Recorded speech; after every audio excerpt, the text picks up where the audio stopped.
ಪ್ರಶ್ನೆಗಳನ್ನು ಕೇಳುವುದರೊಳಗೇನೆ ದೇವರು ನಿಮ್ಮಿಂದ ಉತ್ತರಗಳನ್ನು ಕೊಡಿಸ್ತಾ ಇದ್ದಾನೆ ಪ್ರಾಯ. ಯಾಕೆಂದರೆ ಆ ಗೋಮಯ ಗೋಮೂತ್ರ ಅಂತ ನೀವು ಅನ್ನದೇ ಸುಮ್ಮನೆ ಪ್ರಶ್ನೆ ಕೇಳಿದರೆ ಬಹಳ ಬುದ್ಧಿವಂತರಾಗ್ತಿದ್ದೀರಿ. ಗೋಮಯ ಗೋಮೂತ್ರ ಅಂತ ಹೇಳಿ ಪ್ರಶ್ನೆ ಕೇಳಿದ ಮೇಲೆ ಉತ್ತರ ಬಂದು ಹೋಯ್ತು.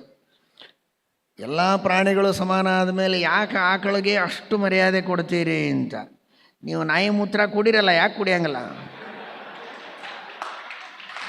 ನಾಯಿ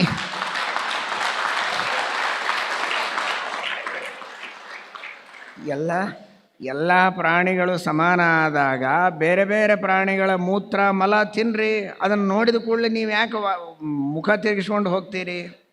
ಬರೀ ಭಾವನೆಯಿಂದ ಅಲ್ಲ, ಟೆಸ್ಟ್ ಮಾಡಿ ನೋಡ್ರಲ್ಲ. ಇವತ್ತು ಗೋಮಯ ಗೋಮೂತ್ರಗಳಿಂದ ಕ್ಯಾನ್ಸರಿನಂತಹ ರೋಗವನ್ನು ಪರಿಹಾರ ಮಾಡಬಹುದು. ಯಾವುದೇ ರೀತಿಯ ದೋಷಗಳು ಬರೋದಿಲ್ಲ. ರೋಗಾಣುಗಳನ್ನೆಲ್ಲ ತಡೆಗಟ್ಟುವ ಶಕ್ತಿ ಅದರೊಳಗಿದೆ.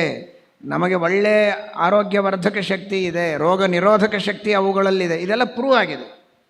ಇದೆಲ್ಲ ಇವತ್ತಿನ ವಿಜ್ಞಾನದಿಂದ ಪ್ರೂವ್ ಆಗಿದೆ, ಭಾವನೆಗಳಿಂದಲ್ಲ. ವಿಜ್ಞಾನದಿಂದಲೂ ಪ್ರೂವ್ ಆಗಿದೆ. ಅದನ್ನು ಉಪಯೋಗಿಸ್ತಾ ಇದ್ದಾರೆ, ಸಕ್ಸಸ್ ಆಗಿದ್ದಾರೆ ಬೇಕಾದಷ್ಟು ಕಡೆಗೆ ಅದರದ್ದು. ಮತ್ತು ಮೊದಲಿನಿಂದಲೂ ಗೋಮಯ ಗೋಮೂತ್ರಗಳನ್ನು ಉಪಯೋಗಿಸಿ ಟೆಸ್ಟ್ ಗಿಸ್ಟ್ ಏನೂ ಮಾಡದೆ ಶಾಸ್ತ್ರ ಹೇಳ್ತದೆ ಅಂತನ್ನೋದಕ್ಕೋಸ್ಕರನೇ ನಂಬಿ ನಡೆದದ್ದು ಸಾವಿರಾರು ವರ್ಷಗಳಿಂದ. ಇವತ್ತು ಅದನ್ನು ಟೆಸ್ಟ್ ಮಾಡಿದರೂ ಪ್ರೂವ್ ಆಗಿದೆ. ಅಂದಮೇಲೆ ಎಲ್ಲ ಪ್ರಾಣಿಗಳಲ್ಲಿ ಇಲ್ಲದೇ ಇರುವ ವಿಶೇಷ ಅದರೊಳಗೆ ಇದ್ದ ಮೇಲೆ ಅದಕ್ಕೆ ತಕ್ಕ ಮರ್ಯಾದೆ ಕೊಡಬಾರದು ಅಂದರೆ ಹೇಗೆ? ಇದು ಬರೀ ಪ್ರಾಣಿಗಳಿಗೆ ಅಷ್ಟೇ ಯಾಕೆ? ಎಲ್ಲ ಮಾನವರು ಒಂದೇ ಅಂದರೆ ಒಬ್ಬನಿಗೆ ಬಹಳ ಮರ್ಯಾದೆ ಕೊಡ್ತೀರಿ, ಒಬ್ಬನಿಗೆ ಕೊಡೋದಿಲ್ಲ. ಅವನ ಬುದ್ಧಿಗೆ ಮರ್ಯಾದೆ ಕೊಡ್ತೀರಿ, ಅವನ ಕರ್ತೃತ್ವ ಶಕ್ತಿ ನೋಡಿ ಮರ್ಯಾದೆ ಕೊಡ್ತೀರಿ, ಅವನ ಔದಾರ್ಯ ನೋಡಿ ಅವನಿಗೆ ಮರ್ಯಾದೆ ಕೊಡ್ತೀರಿ. ಯಾಕ್ರಿ? ಇವನು ಮನುಷ್ಯ, ಅವನು ಮನುಷ್ಯ.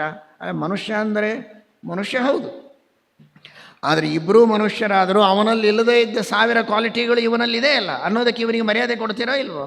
ಆ ತರಹ ಬೇರೆ ಪ್ರಾಣಿಗಳಲ್ಲಿ ಇಲ್ಲದೇ ಇರುವಂತಹ ವಿಶೇಷ ಗೋವುಗಳಲ್ಲಿ ಇದ್ದದ್ದರಿಂದ ಅದಕ್ಕೆ ನಾವು ಮರ್ಯಾದೆ ಕೊಡ್ತಾ ಇರೋದು ಒಂದು.